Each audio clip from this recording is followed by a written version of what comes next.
You're the president of Brown Construction, aren't you? Pay $3 million or choose to meet your end. On a deserted street, 10 gang members swarmed around the car I was driving.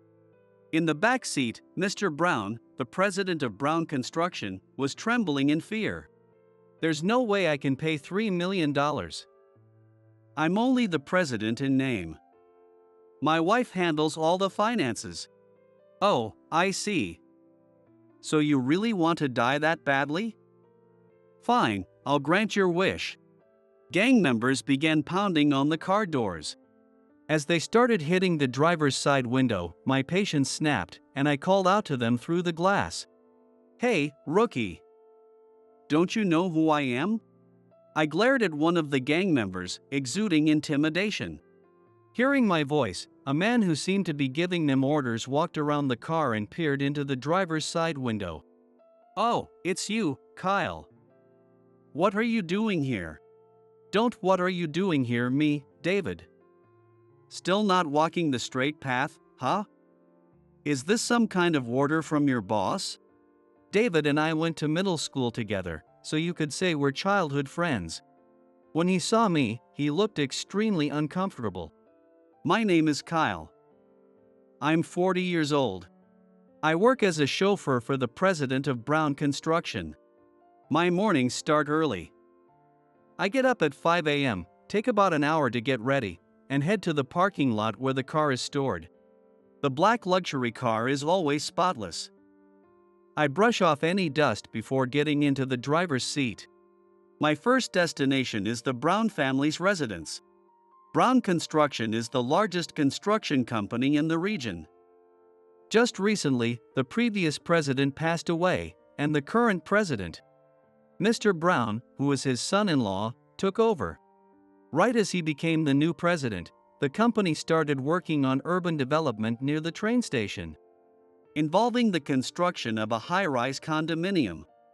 This led to tactics resembling land sharks as they began buying out the properties of longtime residents. Until now, Brown Construction had been deeply rooted in the community and enjoyed a good reputation. But after Mr. Brown became president, he jumped at the prefecture government's proposal without hesitation. The prefecture's development plan was quite aggressive, and as the central figure in it, Brown Construction faced growing criticism from all sides. I've worked honestly all my life, and now, at this age, I'm being forced out of my home. What Brown Construction is doing is nothing but land sharking. Where did the old Brown Construction go? The residents' complaints showed no signs of stopping. One time, someone who recognized our car as Mr. Brown's even threw an egg at the windshield. While some people benefited from the urban development, those losing their land were outraged. When I arrived at the Brown residence, the first person to greet me was the president's wife, Rachel. Good morning. Thank you as always. Here's today's schedule. Got it. Rachel handed me the schedule notebook, and I slipped it into my pocket. Although Mr. Brown had a female secretary named Sarah, the daily timetable was always handed over by Rachel each morning. As I exchanged a few pleasantries with Rachel, who always wore a pleasant smile, Mr. Brown appeared, ready to leave. As usual, Rachel saw him off, and I quietly started the car. The vehicle weaved through roads in the middle of urban development. Soon, this entire area will be known as Brown Hills. That's the kind of achievements we've accomplished. Mr. Brown said with a satisfied smile, and I glanced at him in the rearview mirror and gave a vague nod. That's true. Today, instead of heading to the main office, we were scheduled to visit a client's branch office. With construction happening everywhere, many roads are blocked off. I took a slight detour, heading through a mountain road before returning to the highway to ensure we'd make it on time. After about 30 minutes, we arrived at the branch office. Waiting at the entrance was Sarah, dressed in a gray suit. Good morning, Mr. Brown. We just received a call from Blackwood Industries. We'll head there next for a meeting. Sarah joined Mr. Brown in the back seat. After checking that everyone had their seatbelts on, I slowly pressed the accelerator and started driving. The meeting with Blackwood Industries went smoothly. Thanks to Mr. Brown's aggressive methods, more and more land was becoming available for development, which pleased those involved in the construction work. The previous president always made excuses, saying things like, "We have to consider the lives of the residents." Because of that, land acquisition never progressed. It's been such a relief since Mr. Brown took over. Thank you. Let's all work together to build a Brown Hills that can rival any city. This is the era of regional development. When we returned to the car, Sarah flashed a cheerful smile and spoke to Mr. Brown. "Mr. Brown, you haven't had breakfast yet, right? Shall we stop by a hotel on the way and have a meal?" "Good idea. Let's do that. The usual city hotel should be fine, right? I don't mind where." "Let's go wherever you prefer, Mr. Brown." Parking the car in the city hotel lot, the two of them entered through the main entrance, keeping a bit of distance between them. Mr. Brown always booked a room at the hotel under the pretext of having breakfast with Sarah. He claimed it was because he preferred the quiet of room service. Once checked in, they usually wouldn't return for about 2 hours. I reclined my seat slightly in the car and let out a deep sigh. The previous president was an incredible person, so why did he choose a man like Mr. Brown as his successor? Rachel, the president's daughter, didn't marry Mr. Brown out of a grand love story. From what I've heard, they met through an arrangement encouraged by the previous president and progressed to marriage. Rachel had been highly capable since childhood, and many believed she was destined to become the next president of Brown Construction. Knowing Rachel's personality well, I've always thought she would make a much better president than Mr. Brown. Mr. Brown wasn't even a longtime family member of Brown Construction, and he was just one of the employees. As a salesperson, Mr. Brown had a knack for aggressively securing new clients and contracts. Stories of a brilliant man in Brown Construction's sales team who could accomplish anything began circulating, eventually reaching the previous president. At the time, Rachel had just graduated from college and was working temporarily in the company's accounting department. While many around her voiced their support for Rachel as the next president, the old-fashioned previous president couldn't accept the idea of a woman inheriting the role. As Rachel began finding her work increasingly engaging, the previous president, worried she might focus solely on her career and never marry, hastily arranged her marriage to Mr. Brown without thorough vetting. I gazed blankly into the distance and muttered to myself, "How did it come to this? The son-in-law you approved of is now sharing hotel breakfasts with his secretary, flirting under the guise of work. Who could believe the excuse of booking a hotel room just for breakfast through room service? If that was really all it was, there'd be no need for Sarah to go to the room, and they wouldn't risk such obvious misunderstandings." After finishing their business at the hotel, they returned, and I drove them back to the office. The roads were still crowded with construction, so I decided to use the mountain path we had taken earlier. Up ahead, a black luxury car came into view. It was stopped in the middle of the narrow road, making it impossible to pass unless it moved. The area was completely desolate, with no houses or people in sight. Suddenly, 2 more black cars appeared behind us, and we found ourselves surrounded by 3 vehicles. Doors opened one after another, and men who looked unmistakably like gang members stepped out, glaring at Mr. Brown in the back seat. "You're the president of Brown Construction, aren't you? Pay $3 million or choose to meet your end." With 10 gang members surrounding the car, there was no way we could fight back. Mr. Brown and Sarah, seated in the back, were trembling with fear. "There's no way I can pay $3 million. I'm only the president in name. My wife handles all the finances." "Oh, so you really want to die, huh? Fine, let's make your wish come true." Gang members began pounding on the car doors. "Mr. Brown, I'll call the police. There's a citizen in danger, so they'll come quickly." But unlike in the city, the reception in this rural mountain area was terrible, and she couldn't get through. I began to suspect the gang members had chosen this location precisely because of the poor signal. How serious were they about this threat? If they pressured Mr. Brown, the central figure in urban development, they might actually be able to get their $3 million. Taking his life, however, seemed less likely to me. When they started pounding on my window, I couldn't hold back any longer and shouted through the glass. "Hey, rookie! Don't you know who I am?" I fixed one of the gang members with a sharp glare, my voice filled with menace. "Aren't you Kyle? The world-famous martial arts master who's perfected every fighting style?" Mr. Brown and Sarah, who had no interest in martial arts, wouldn't know, but among men who aspired to be strong, I was a well-known figure worldwide. Hearing my voice, their leader circled the car and peered into the driver's side window. The man looked at my face and was utterly shocked. "Kyle, what are you doing here?" "Don't what are you doing hear me, David. Are you still stuck in this life, refusing to go straight? Is this something your boss ordered?" David and I had been classmates in middle school, so we were childhood friends. He now looked at me with an expression of deep guilt. Back in middle school, David was a timid boy who often hid behind me for protection.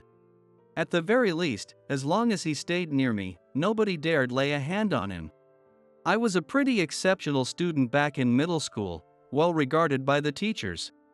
I often lent David a helping hand whenever life's challenges got the better of him. Though he was used as an errand boy by delinquents, my association with him shielded him from their harassment, allowing him to enjoy a relatively peaceful middle school life. However, after we graduated and moved on to high school, we drifted apart.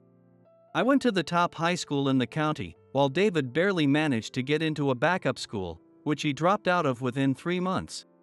Afterward, he fell in with the wrong crowd and steadily veered off course in life.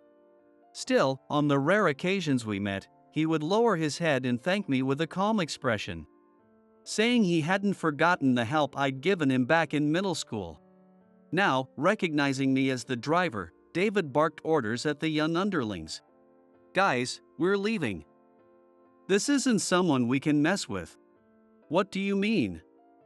"Let's just finish the job and get out of here." "Shut up. Get moving," David commanded, and all but his car sped away. With the other 2 cars gone and only David left, I stepped out of the car and approached him. David lowered his head apologetically when he saw me. "Kyle, I'm sorry. After everything you've done for me, I've done nothing to repay you." "David, listen to me. It's time to leave this life behind. If you keep this up, you'll never even get married." "Marriage, huh? I've dreamed of a normal life like that for so long. Where did I go so wrong?" We're 40 now, old enough to reflect on the past, but still young enough to change the future. Life still stretches ahead, and it's worth the effort to make corrections. Meanwhile, in the back seat, Mr. Brown and Sarah watched our interaction. Realizing the immediate danger had passed, Sarah lowered the window. "Kyle, why didn't you hand this man over to the police? He was about to kill us." "Sarah, hold on a second. Do you think things like this happen for no reason? Someone here caused this situation." "Well, it certainly wasn't me. I'm just the secretary." Could she really claim that so confidently?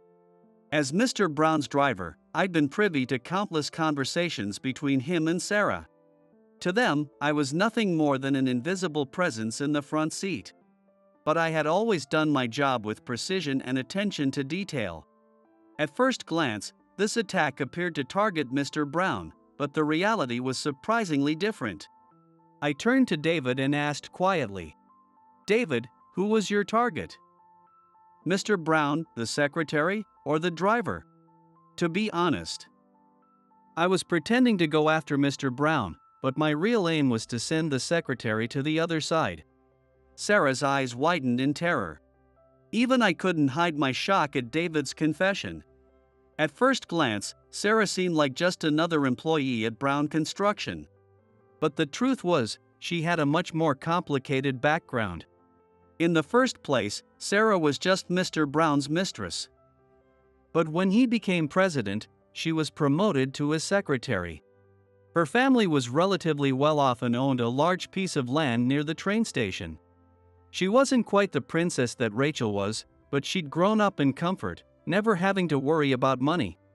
Her personality wasn't particularly notable, but she took immense pride in the prestigious title of the President's Secretary. While living a carefree life, everything changed a year ago when her parents passed away, leaving her all their land. This property was located right in the middle of the prefecture's development zone.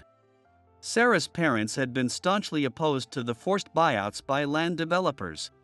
But once Sarah inherited the land, the situation took a sharp turn. Determined to make Brown Hills a reality, she eagerly sold off the land and harshly criticized her neighbors for clinging to their property. The local shopkeepers, who had lived honest, steady lives in the community, must have been unable to tolerate Sarah's behavior. Into the cracks formed by their growing resentment, the gang crept, exploiting the anger of the displaced.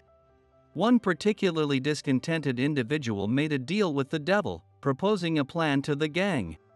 The $3 million wasn't meant for our organization to steal, but it was the amount we believed necessary to give those forced out of their homes a secure future. So, more money was involved than just that. But I won't ask who the mastermind is here. David. It's time for you to stop following orders like this and think about a different life for yourself. You're right. I'm sorry. From the start, targeting a young woman's life felt like the lowest thing a man could do. Even if this woman has the worst reputation in town, sending her to the afterlife is a different matter.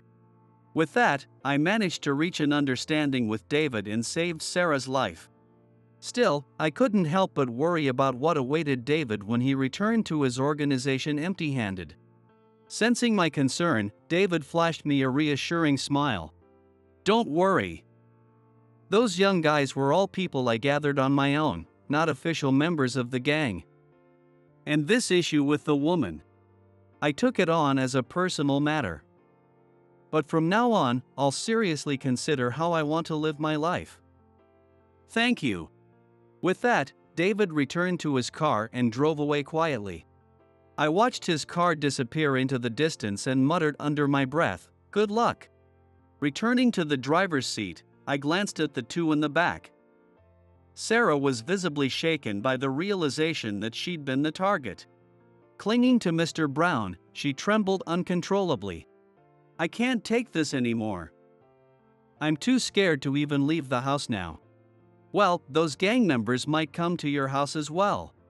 You've already sold your land and are planning to move into one of the new high-rise condos, aren't you? Maybe you should leave the prefecture until then to be safe. Yes, I'll do that. My life's in danger. Kyle, take me to the summer villa Mr. Brown has in the countryside. I'll lay low there for a while. So, she intended to stay under Mr. Brown's protection no matter what.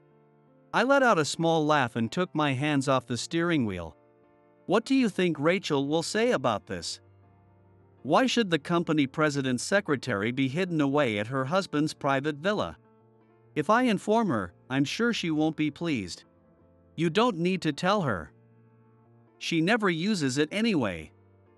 I'll have Mr. Brown make sure Rachel doesn't come near it. Just don't meddle, okay? That's not going to happen. You see, I've been gathering evidence of your affair with Mr. Brown all this time. Mr. Brown clicked his tongue in frustration. It seemed he had anticipated this to some extent. I had a feeling. Ever since I became president and the driver suddenly changed, I thought something was up. How much did Rachel pay you? I'll pay more, just delete all that evidence right now. That wasn't an option. I wasn't doing this for money, and my role wasn't something Rachel had simply paid me for. I connected my phone to the monitor installed in the back seat and began displaying photos of their affair. The images included numerous shots of the two entering hotels together. We never used the hotel for anything improper. I also have audio recordings. Everything that happened between you two in the back seat when I wasn't around has been recorded by the dashcam with sound. Then just delete it all. I'll pay you more than Rachel did. Though Sarah remained defiant, Mr. Brown's expression grew increasingly uneasy. He realized no amount of money would sway me. Please, just don't tell Rachel. If she finds out, she'll divorce me, and I'll lose my position as president. That's exactly what your wife is hoping for. Who the hell are you? I thought you were just a driver, but you're clearly working with Rachel to bring me down. Wait. Are you sleeping with Rachel? If so, we're even. I let out a deep sigh at the absurd turn the conversation had taken. Then, I began explaining calmly. Rachel and I didn't have such a sordid relationship. We had met at an archery range. I am the head instructor at Harrison Range, a renowned archery school in this town. As a master of various martial arts, I'm well known among those who pursue such disciplines. In addition to archery, I've mastered judo, karate, and aikido. My reputation as one of the world's leading martial artists has even led to interviews on international TV programs. Now, the range is open exclusively to students dedicated to mastering archery. Many disciples visit the range daily to practice their shooting. Rachel had been part of her high school and college archery clubs but had given it up after starting work. Several years ago, she unexpectedly visited Harrison Range, looking to restart her practice. She explained that she wanted to clear her mind and find peace in her daily life. Through our conversations, I learned of her struggles, her father's passing, her husband's appointment as president, and his rumored affair with his secretary. With sufficient evidence gathered, Rachel had been eager to finalize her divorce. My marriage to Mr. Brown is the one stain on my life. I want to get rid of him and focus on running a company rooted in this community. Rachel had also opposed Mr. Brown's aggressive urban development plans. I was well aware that some people resisted being forced off their land, unwilling to leave their homes. That's when I decided to step in. Having mastered multiple martial arts, I felt confident that I could handle myself if things turned dangerous. I temporarily left Harrison Range in the hands of my most trusted student and decided to assist Rachel. This was how I became a driver and collected evidence of Mr. Brown's affair with Sarah. Eventually, we arrived back at the Browns' residence. Since I had already activated the speaker function on the messaging app, everything was transmitted to Rachel in real time. At the entrance, Rachel stood with her arms crossed, a carry-on bag by her side. As soon as she saw Mr. Brown, she curtly said, "Let's get divorced. Enjoy a long, happy life with Sarah. But don't you dare turn our villa into your love nest. I'll leave her, I swear. Just forgive me. Leave me? You'd better take full responsibility. I'm being targeted by the gang members because of you." The carry-on bag reportedly contained some of Mr. Brown's clothes and essentials. Rachel marched into the house without another word, with Mr. Brown and Sarah scrambling to follow her. The door slammed shut, leaving the two of them pounding on it in frustration. I could hear their desperate knocks echoing through the quiet surroundings. Another argument was bound to erupt inside, but that was no longer my concern.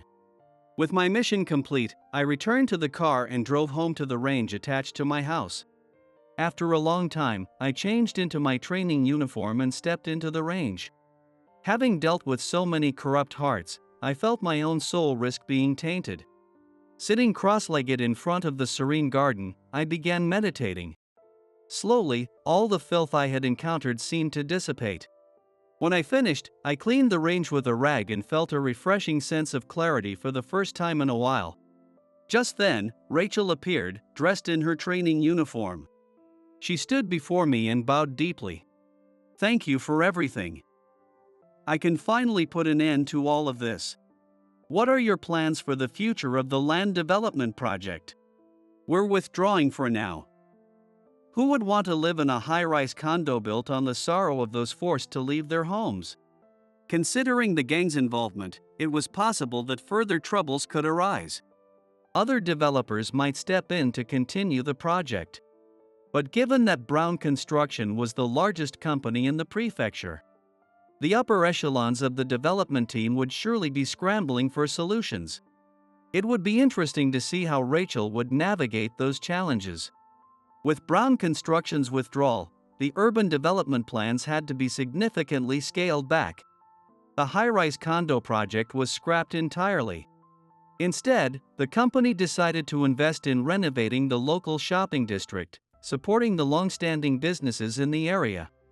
They also worked with the city and prefecture to explore ways to develop the area without harming anyone. The prefecture, having already initiated the project, couldn't simply abandon it halfway. Rachel negotiated new terms that left no one out.